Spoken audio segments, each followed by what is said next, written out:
Hello ಸ್ನೇಹಿತರೆ, ಕೇಂದ್ರ ಸರ್ಕಾರದ ಬಹಳಷ್ಟು ಪ್ರಮುಖ ಹುದ್ದೆಗಳಿಗೆ ಅರ್ಜಿಯನ್ನು ಕರೆಯಲಾಗಿದೆ.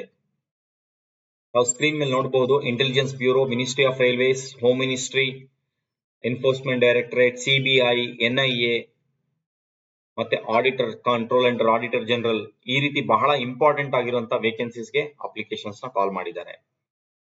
ಸುಮಾರು 14,582 ವೇಕೆನ್ಸೀಸ್ಗೆ ಈಗ ಅರ್ಜಿಯನ್ನು ಕರೆಯಲಾಗಿದೆ. ಏನ್ ಎಲಿಜಿಬಿಲಿಟಿ ಇದಕ್ಕೆ? ಏಜ್ ಲಿಮಿಟ್ ಕೊಟ್ಟಿದ್ದಾರೆ. 18 years minimum age limit, 32 years maximum age limit. Age ಎಲ್ಲಿಗೆ ಕ್ಯಾಲ್ಕುಲೇಟ್ ಮಾಡ್ತಾರೆ ಅಂದ್ರೆ 1 ಆಗಸ್ಟ್ 2025 ವರೆಗೂ ಏನಿದೆ ಏಜ್ ಲಿಮಿಟ್, ಅದರ ಪ್ರಕಾರ ಕ್ಯಾಲ್ಕುಲೇಷನ್ ಮಾಡ್ತಾರೆ. ಏಜ್ ರಿಲ್ಯಾಕ್ಸೇಷನ್ ಕೂಡ ಇದೆ. SC/ST ಗೆ 5 ವರ್ಷ, OBC 3 ವರ್ಷ, ಫಿಸಿಕಲಿ ಡಿಸೇಬಲ್ಡ್ ಇದ್ರೆ 10 ವರ್ಷ ರಿಲ್ಯಾಕ್ಸೇಷನ್ ಕೂಡ ಅವೈಲೇಬಲ್ ಇದೆ.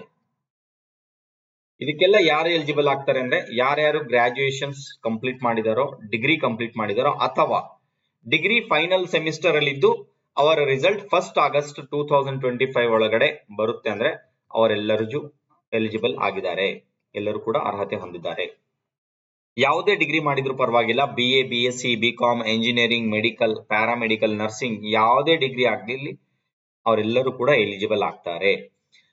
ಜೊತೆಗೆ ಕೆಲವು ವಿಶೇಷ ಪೋಸ್ಟ್ಗಳಿದೆ, ಹುದ್ದೆಗಳಿದೆ. ಅಲ್ಲಿ ಕೇವಲ ಸ್ಟ್ಯಾಟಿಸ್ಟಿಕ್ಸ್ ಯಾರ್ಯಾರು ಓದಿದಾರೋ ಅವರ ಡಿಗ್ರಿಯಲ್ಲಿ ಸ್ಟ್ಯಾಟಿಸ್ಟಿಕ್ಸ್ ಓದಿರೋರಿಗೆ ಅಲ್ಲಿ ಅವಕಾಶ ಇದೆ.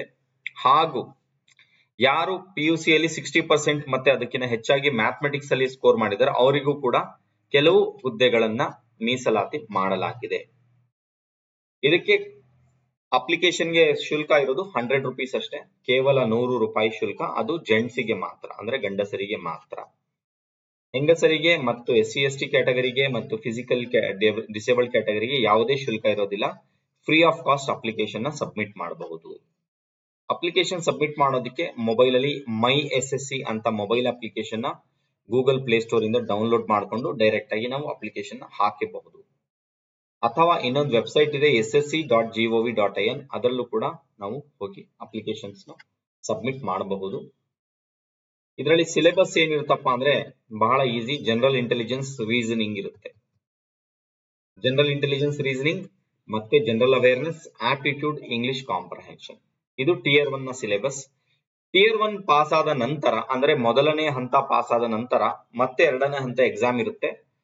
ಅದನ್ನು ಪಾಸ್ ಮಾಡಿದ್ರೆ ಡೈರೆಕ್ಟ್ ಆಗಿ ನೆಕ್ಸ್ಟ್ ರಿಕ್ರೂಟ್ಮೆಂಟ್ ಆಗುತ್ತೆ. ಇದು ಕಂಪ್ಯೂಟರ್ ಬೇಸ್ಡ್ ಟೆಸ್ಟ್ ಆಗಿರೋದ್ರಿಂದ ನಾವು ಡೈರೆಕ್ಟ್ ಆಗಿ ಕಂಪ್ಯೂಟರ್ ಅಲ್ಲಿ ಹೋಗಿ ಎಕ್ಸಾಮ್ ನ ಕೊಡ್ತೀವಿ. ಇಂಪಾರ್ಟೆಂಟ್ ಡೇಟ್ಸ್ ನ ಆಲ್ರೆಡಿ ಮೆನ್ಷನ್ ಮಾಡಲಾಗಿದೆ. ಆನ್ಲೈನ್ ಅಪ್ಲಿಕೇಶನ್ 9/6/2025 ರಿಂದ ಶುರು ಆಗಿದೆ. 4 ಜುಲೈ ವರೆಗೂ ಅಂದ್ರೆ 4/7/2025 ಎಂಡ್ ಆಗುತ್ತೆ. ಸರ್ವರ್ ಸಮಸ್ಯೆಗಳು ಸ್ಟಾರ್ಟ್ ಆಗ್ತವೆ. ಹಾಗಾಗಿ ಆದಷ್ಟು ಬೇಗ ತಾವು ಈ ಒಂದು ಹುದ್ದೆಗಳಿಗೆ ಅರ್ಜಿಯನ್ನು ಹಾಕಿ. ಎಕ್ಸಾಮ್ ಡೇಟ್ ಕೊಟ್ಟಿದ್ದಾರೆ ಆಲ್ರೆಡಿ. 13th ಆಗಸ್ಟ್ ಇಂದ 30th ಆಗಸ್ಟ್ ಫಸ್ಟ್ ಎಕ್ಸಾಮ್ ಇರುತ್ತೆ. ಡಿಸೆಂಬರ್ ಅಲ್ಲಿ ಸೆಕೆಂಡ್ ಎಕ್ಸಾಮ್ ಇರುತ್ತೆ. ನಾವು ಹೋಗ್ಬೇಕಾಗಿರುವಂತ ವೆಬ್ಸೈಟ್ ಇದು ssc.gov.in ಗೆ ಹೋದ್ರೆ ಸಾಕು. ಇಲ್ಲಿ ಕಾಣಿಸುತ್ತೆ ತಮಗೆ ಸ್ಕ್ರೀನ್ ಮೇಲೆ notice of combined graduate level examination ಅಂತ. ಇದ್ರ ಮೇಲೆ ಕ್ಲಿಕ್ ಮಾಡಿದ್ರೆ ಈ ಒಂದು ನೋಟಿಫಿಕೇಶನ್ ಕಂಪ್ಲೀಟ್ ಆಗಿ ಓಪನ್ ಆಗುತ್ತೆ. ಇದನ್ನ ತಾವು ಡೀಟೇಲ್ ಆಗಿ ಓದ್ಕೋಬಹುದು. ಅಪ್ಲೈ ಮಾಡ್ಬೇಕಂದ್ರೆ ಇಲ್ಲೇ ಅಪ್ಲಿಕೇಶನ್ ಲಿಂಕ್ ಇರುತ್ತೆ. ಇಲ್ಲಿಗೆ ಹೋಗ್ತೀವಿ, ಅಪ್ಲಿಕೇಶನ್ ಅಂತ ಕೊಡ್ತೀವಿ. ಹೊಸಬರಾಗಿದ್ರೆ ನ್ಯೂ ಯೂಸರ್ ರಿಜಿಸ್ಟರ್ ನಾವು ಅಂತ ಕೊಡಬೇಕು. ಆಲ್ರೆಡಿ ಲಾಗಿನ್ ID ಪಾಸ್ವರ್ಡ್ ಇದ್ರೆ ಎಂಟರ್ ಮಾಡಿ ಸಬ್ಮಿಟ್ ಮಾಡಬೇಕು. ರಿಜಿಸ್ಟರ್ ನಾವು ಕೊಟ್ಟ ತಕ್ಷಣ ಇಲ್ಲಿ ನಮ್ಮೆಲ್ಲ ಡೀಟೇಲ್ಸ್ ಕೇಳುತ್ತೆ, ಪರ್ಸನಲ್ ಡೀಟೇಲ್ಸ್ ಇವೆಲ್ಲ ಕೇಳುತ್ತೆ. ಸೊ ಈ ಡೀಟೇಲ್ಸ್ ನಾವು ಫಿಲ್ ಮಾಡಬೇಕಾಗುತ್ತೆ. ಪರ್ಸನಲ್ ಡೀಟೇಲ್ಸ್ ಅಲ್ಲಿ ನಮ್ಮ ಆಧಾರ್ ಸಂಖ್ಯೆ ಕೇಳುತ್ತೆ, ಮೊಬೈಲ್ ನಂಬರ್, ಇವೆಲ್ಲ ಡೀಟೇಲ್ಸ್ ನ ಮತ್ತೆ 10th ಮಾರ್ಕ್ಸ್ ಕಾರ್ಡ್ ಪ್ರಕಾರ ನಮ್ಮ ಡೀಟೇಲ್ಸ್, ನಮ್ಮ ತಂದೆ ತಾಯಿಯ ಡೀಟೇಲ್ಸ್, ಎಲ್ಲ ಡೀಟೇಲ್ಸ್ ನಾವು ಎಂಟ್ರಿ ಮಾಡಬೇಕಾಗುತ್ತೆ. ಸೊ ತಾವೆಲ್ಲೂ ಆದಷ್ಟು ಬೇಗ ಈ ಒಂದು ಪರೀಕ್ಷೆಗೆ ಯಾರ್ಯಾರು ಎಲಿಜಿಬಿಲಿಟಿ ಇದ್ದೀರೋ ಎಲ್ಲರೂ ಅಪ್ಲೈ ಮಾಡಿ. ಇದು ಒಂದು ಒಳ್ಳೆಯ ಅವಕಾಶ. ಯಾಕಂದ್ರೆ ಇದಾದ ನಂತರ ನೆಕ್ಸ್ಟ್ ಅತಿ ಶೀಘ್ರದಲ್ಲಿ PUC ಬೇಸಿಸ್ ಮೇಲೆ ಕರೀತಾರೆ. ಇವಾಗ ಕರೆದಿರೋದು ಡಿಗ್ರಿ ಬೇಸಿಸ್ ಮೇಲೆ ಅಂದ್ರೆ ಗ್ರಾಜುಯೇಷನ್ ಬೇಸಿಸ್ ಮೇಲೆ. 23 ಜೂನ್ ಅಷ್ಟೊತ್ತಿಗೆ PUC ಯ ಬೇಸಿಸ್ ಮೇಲೆ ಮತ್ತೆ ಅರ್ಜಿಗಳು ಬರ್ತವೆ. ಅದಾದ ನಂತರ ಮತ್ತೆ 10th ಸ್ಟ್ಯಾಂಡರ್ಡ್ ಮೇಲೆ ಬರ್ತವೆ. ಈ 3 ಪರೀಕ್ಷೆಗಳು ಒಂದೇ ರೀತಿ ಇರೋದ್ರಿಂದ ನಮಗೆ ಒಳ್ಳೆಯ ಪ್ರಾಕ್ಟೀಸ್ ಕೂಡ ಆಗುತ್ತೆ. ಸಾಧ್ಯವಾದಷ್ಟು ಬೇಗ ತಾವೆಲ್ಲರೂ ದಯವಿಟ್ಟು ಈ ಒಂದು ಎಕ್ಸಾಮಿನೇಷನ್ಗೆ ಅಪ್ಲೈ ಮಾಡಿ.